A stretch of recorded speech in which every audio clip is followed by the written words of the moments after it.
मित्राच्या लग्नाला जात असताना सकाळी झालेल्या भीषण अपघातात राखीव पोलीस दलातील 3 उपनिरीक्षकांचा जागीच मृत्यू झाला, तर दोघे PSI गंभीर जखमी झाले।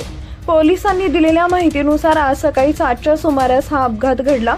बंगळुरूहून बळ्ळारीकडे प्रवास करणाऱ्या 5 उपनिरीक्षकांची मोटार पुढे चाललेल्या ट्रकला जोरात धडकली। अपघाताची तीव्रता इतकी होती की मोटार सुमारे 300 मीटर पर्यंत पुढे ओढली गेली, अशी माहिती अधिकाऱ्यांनी दिली आहे।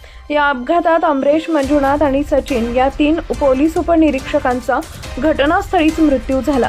लक्ष्मण आणि ईश्वर हे दोघे पोलीस उपनिरीक्षक जखमी झाले असून त्यांना प्रथम चित्रदुर्ग येथील खासगी रुग्णालयात दाखल करण्यात आले होते। त्यानंतर पुढील उपचारासाठी त्यांना दावणगिरी येथील रुग्णालयात हलवण्यात आले।